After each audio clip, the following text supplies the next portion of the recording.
And we're back with a quick tutorial on food and food poisoning in Rimworld. Now, let's immediately get this out of the way with to prevent food poisoning as simply as possible. Use a dirt floor early on. A dirt floor is your best bet. I know it sounds crazy, but it really is the safest option.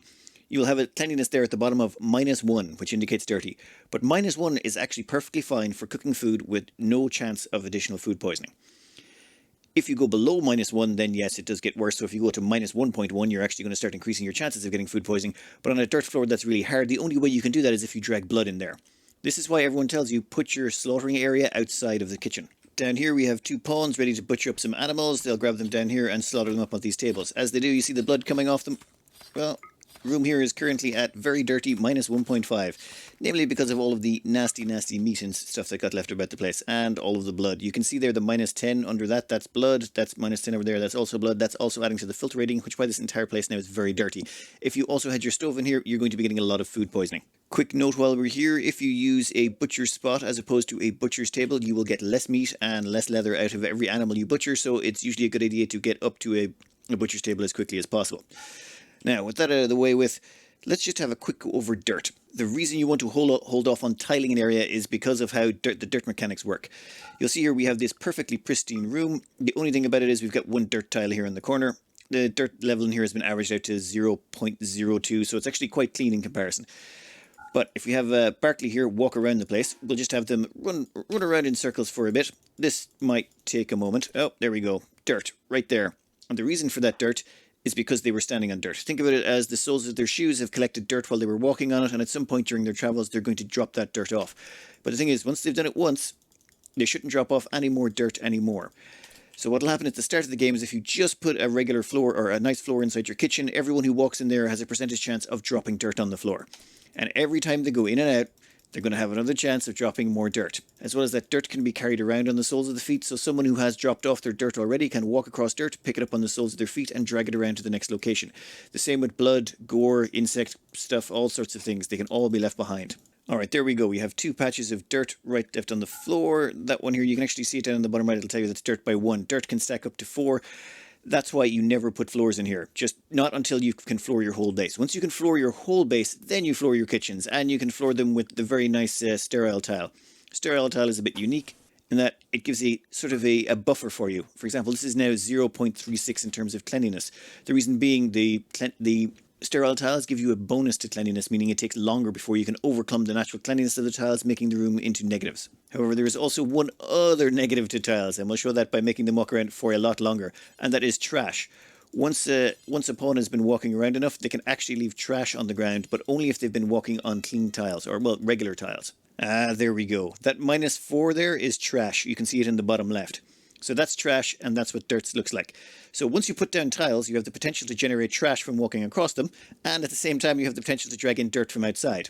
You cannot drag in dirt onto a dirt floor, and you cannot generate trash while on a dirt floor. One last thing to note is, near mountains in places like this, you'll see these tiles here. These are rough granite and things like that. Originally, you could not generate dirt. You could not put dirt on these, and you could not generate trash from them. As far as I'm aware, you still can't generate trash, but you can put dirt on them now. So building on top of this will not save you. Build on top of a dirt floor, and you're fine. One mod that will always get mentioned when it comes to kitchens, cleaning and food poisoning is the common sense mod. This one tells your pawns to clean a room before they use it for anything. For example, if they're going to go make medicine, they'll actually collect multiple things all at once. See the way it picks up 3 items. At the same time, if they're going to do an operation or something like that, they will actually clean the room before performing the operation to increase their chances. And even if they're going to sleep at night, they'll clean their bedroom before they go to bed. This is actually quite nice because this can result in you losing a bonus because your room has gotten dirty. Never used this mod myself, but as you can see, it comes massively highly recommended. Next up, we're just going to cover food and nutrition. One thing to note is all stacks of food, when it comes to these 75 stacks, they all have a nutritional value of 0.05. So what that means is 10 pieces of this meat will refill the hunger bar of a pawn by 50%. And if we check here under needs, you can see the food bar up here. Currently, they're at 20% food, meaning they're 80% shy, meaning they would need 16 pieces of food to fill up their hunger bar the whole way. 16 pieces of this type of food. Now, bear in mind, this counts for meat, berries, even pemmican. Pemmican also has a nutritional value of 0.05. So all of these 75 stacks, jelly as well. Now, what we've done here is we have got these 2 listed here. This is just a stack of 150 of meat and 150 of berries. Now, if we were to take either these meat or these berries and cook them up, we would get 15 meals. And these 15 meals would give us 15 meals, which is actually kind of good. As well as that, these meals have a much higher nutritional value. They have a 0.90. So this is a nice big nutritional bonus. It's not actually as big as you think. We'll get back to that in a bit, but it is quite decent. Now, this here is fine meals. Fine meals are a huge step up, but they require something extra. These meals here can be made out of both plants and animals. This requires a 50-50 mix of plants and animals to create it, meaning 50% meat, 50% veg. However, if you go down here and actually have a look, I have a little mod here installed to make it a little bit easier to see all the things. You can see cook fine meal, nutritional value required 0.25, 0.25 of ingredients. The ingredients, if we go in and actually list them out, you can see for animal products, it actually includes a few that might be a surprise to you. For example, insect jelly is an animal product, milk is an animal product, eggs, all this stuff. In fact, the weird thing is you can take milk and you can cook it up as a simple meal and it will turn milk into a simple meal. I have no idea how that happens. It's just basically a giant glass of milk, whatever. But the bonus of these simple meals is they give the fine meals is they give a +5 moodlet bonus. Simple meals do not. So by paying out the extra cost of meat and veg, you give yourself a nice big mood bonus. Next up, we'll just cover packaged survival meals. These ones are not quite as efficient. As you can see here, we've only got 12 as opposed to the 15 as before. They still give the exact same nutrition and all that. It's just it takes more materials to make them because they never go off. They don't go off. You can just leave them in dry storage. You don't need to freeze them. They're excellent for long-term storage. They're amazing. And they can also be sold. You can sell them off at most traders, making them a very good commodity to invest a lot. If you've got a spare cook, just have them cook up lots of meals. It's actually worth money. Next up, we'll cover pemmican. We'll come back to this in a minute. Pemmican is a bit unique. It has the requirements of fine meals in that it requires a 50-50 mix of both plant and animal matter. But at the same time, it does not create quite as much of a bonus in terms of food production. This is 75 apiece. Now, I'm going to get back to food consumption and how this would be consumed. It actually works out quite good, but it doesn't give a mood bonus. It actually works out about the same in terms of how many meals you get out of it. Works out about the same as simple meals and fine meals. Next up are lavish meals. Lavish meals take twice as much resources to make as both simple and fine meals. Think of this as the pinnacle, be-all, end-all, and they're very rarely ever used. The reason being it takes twice as much nutrition and it's, a 50-50 mix of animal and plant matter. They're very rarely used. You only really use them as a booster. We'll cover that later on. And then we get to nutrient paste dispensers. These things are amazing. You build one of these machines, you put these hoppers on the side of it. The hoppers, you can put in anything you want. Animal meat, plant matter, does not make a difference. Then what happens is a pawn will come up and they will just basically magic out a bunch of resources and turn it into a meal. What makes this device so exceptional is it only took 6 resources to produce that meal, and that meal has you can't see it right now. You know what? We'll unselect them. We'll select them for the moment so they drop the meal. You'll notice here that the nutritional value on this is 0.9. That is the exact same nutritional value as these items over here. But these two items, the basic ones that you're normally going to use, they take 10 nutrition to make, or 10 pieces of meat or veg to make. This thing only takes 6, making this the be-all, end-all of most efficient food creation. It also, no chance of food poisoning. You cannot get food poisoning from using one of these, meaning you don't even need a good cook or a clean area. It will just work. However, the downside is, as follows. 1, you can only create meals when the pawn goes up. Okay, we'll cover the quick trick around that. If you want to get around that, what you can do is, get them to collect a meal and then select them. They will drop the meal on the ground. And then once they've dropped the meal on the ground, make sure it's X'd out so they can't pick it back up again.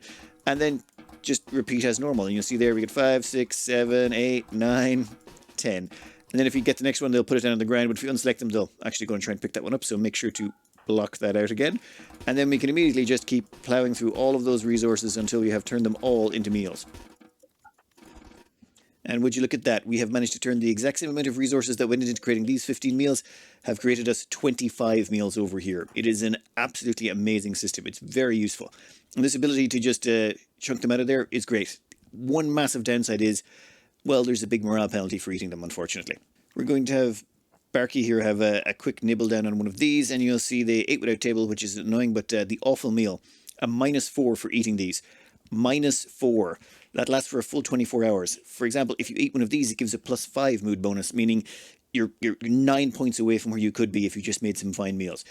So this is very useful. Will stretch your food supplies an awful lot in strenuous situations, but you're going to need to really compensate on the morale front to make up for this loss. Next up, we're going to cover when they actually go for food, and they will go for food once their food bar hits 30%, at which point they should turn around, drooling, and go grab some food. Now, this is where the importance of this 0.5 nutrition comes in really handy. When they go to grab food, what they'll do is they'll only eat as much food as they need. So you'll see there they've picked up a bunch of food. Let's have a check exactly how much. Well, you can see how much they've taken off the ground there. This used to be 75, now it's 61. 14 nutrition in hand. They're going to chug that all down. That 14 nutrition will count to a 70% gain in the mood bar. That means they've just taken exactly what they need. However, if they try and eat one of these meals over here, which they will do when they go into 30 health, they will eat 0.9 nutrition. So this 0.9 nutrition is sort of, well, it's a little bit misleading. They will eat that 0.9 nutrition and they'll consume the whole meal, but it won't fill up their nutritional bar anymore. Once they've consumed it, it'll only go up to 100. This makes pemmican actually quite a decent and efficient food. There's a couple of interesting things to note about their priorities when it comes to what foods they'll eat and when. For example, you can see here that their food is down to 12%. They're absolutely starving right now. They've gone below the 30% mark. At that point, they'll start considering foods that they would not normally think about. For example, rice, potatoes, raw meat, and berries. However, there's a bit of an interesting quirk here. At 12%, they'll eat all of these, and berries are great because berries do not give them a mood debuff. Berries can be eaten raw. You still have a 2% chance of getting food poisoning because all raw food gives you that. However, they will go for that first, but if we get rid of that, they'll then pick one of the others at random. They don't really seem to have too much of a preference after that. So it does mean even if they get desperate, they'll definitely still eat the berries. They'll just wait until they're at a much lower percentage of their health bar or their food bar. Unfortunately, that does mean they get to ravenously hungry territory and they're minus 12. So if you're living exclusively on berries, you should probably make sure they eat. You manually tell them to eat. Otherwise, they'll wait until they're at a very low point and low on mood. As well as that, it should be noted, if you were to take, say, those, say 10 berries and cook them up, you'd get a simple meal. Whereas it's going to take them, to restore 70% of their food bar, 14 berries. So you're actually better off cooking berries as it is, assuming you've got a half-decent cook. Next up, we'll come up to all of these meals here. For example, if we say unselect all of these, and we'll move them back over here. Now, when we deselect them, they'll go to their preferred meal type, which in this instance immediately happens to be the lavish meals. So if you've made lavish meals, maybe put those on unselectable for a while. Then the next meal they'll go for is the fine meals, and then right after that, I think you've guessed it, yeah, they go for the simple meals. I may have run this test before. And then they'll go straight for the pemmican, and then finally they'll go for the survival meals. This is just the normal order they go for things in. So if you do cook up any lavish meals, immediately make sure no one is allowed to eat them. Now, you can just simply go in here under assign and you can edit their food restrictions. You can change it to whatever you want. You can put them on different meal plans and then you can really fine tune it as much as you would really like to here. Now let's cover some of the more exotic meal types they can possibly have. For a pawn to consider eating raw meat of any sort, or well, raw whole meat, it needs to get to malnutrition moderate.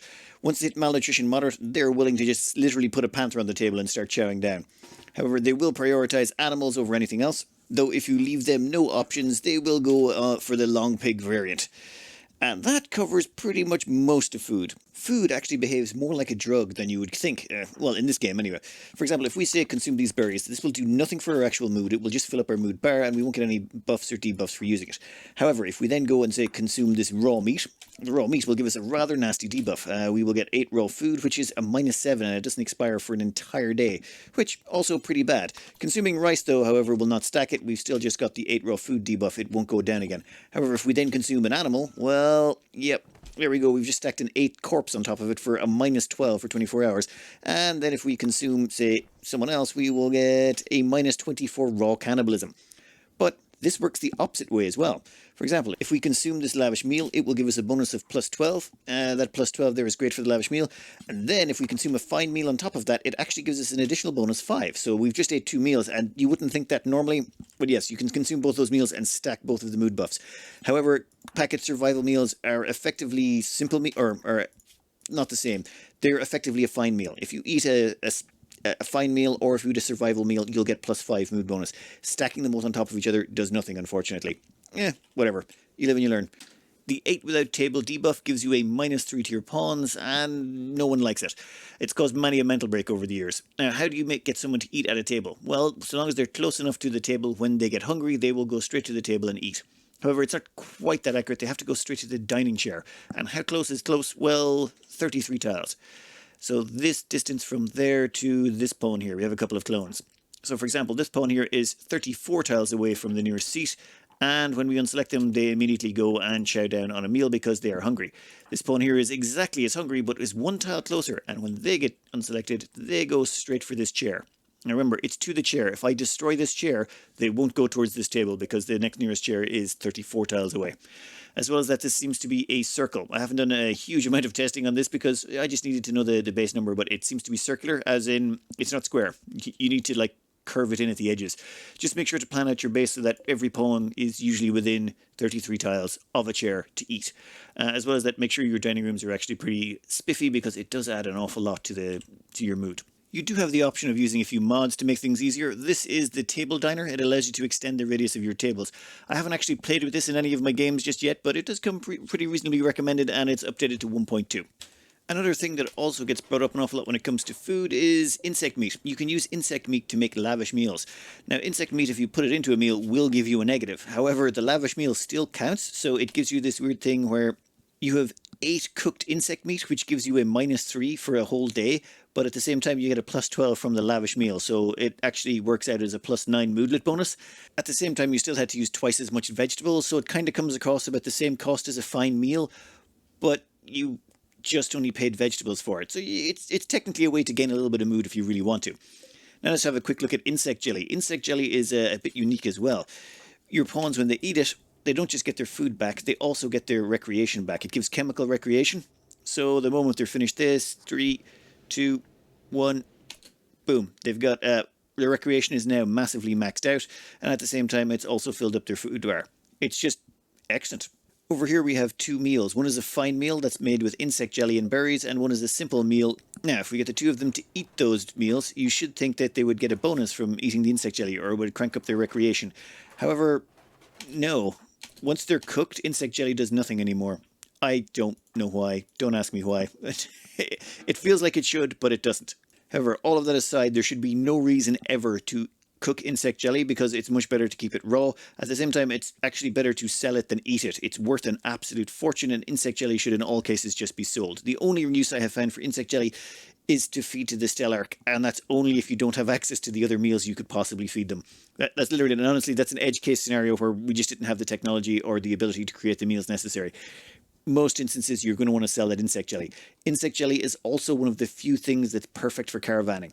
It can't go off, and it gives a recreational bonus for the chemical consumption, meaning you can keep everyone's recreation high on the move. The only other thing that's close to that is chocolate, and chocolate is, yeah, it's just needlessly difficult to make. It's extremely time consuming to make. Planting the trees alone, never mind that they can get killed by toxic fallout and all that, no, just not worth it. Just to hammer home some of the points here about this one. Simple meals are the simplest thing to make. They can be made from 10 of any ingredient. It doesn't really matter what it is. So that makes them really powerful. And pemmican is actually incredibly useful. If this pawn, say, only eats the actual minimum amount they eat every time, which is 70%, then what you've got here is 17 meals. Actually, 17 in a fraction, but who cares? So you're actually getting more meals out of it than if you make simple meals. However, it does fall quite far behind fine meals, though it does come out really miles ahead in terms of food storage. This thing lasts for about a year and a half or so. Or is it 1.2 years? It lasts for a year or so. It really does have exceptional long-term storage and is quite useful, though it is a little bit slower to make. To stress again how important this is, the nutrient paste dispenser produces enough nutrition that you can literally put milk in here, then use that milk to make the meals. This thing can actually make simple meal or nutrient paste meals out of milk. I have no idea how. Then those nutrient paste meals you can feed to cows, who will produce more milk than you actually took to feed them. So you can create nutrition out of nothing with this. It's actually quite powerful. However, the moment you have a power outage, you're going to regret it. Well, not really. You put a bunch of meals in storage or have a backup supply of, say, survival meals. It's actually quite a powerful tool. My advice would be feed most of your pawns on fine meals. You'll be doing that the majority of the time. Keep a whole huge stockpile of survival meals in reserve for when you need them. At the same point, if you really need to stretch your reserve, use the nutrient paste dispenser. And pemmican, well, it's a decent choice. If you don't start on tribal, you'll have to research it, which means you're kind of going back here to get it. Packet survival meals actually have to be researched as well, so you're going to need those and the nutrient paste dispenser. So realistically, you're sort of stuck with normal meals and fine meals early on, and then you have to choose where you want to tech into later. Anyway, that's pretty much all the information you really need to know about food. I hope you enjoyed, and good luck.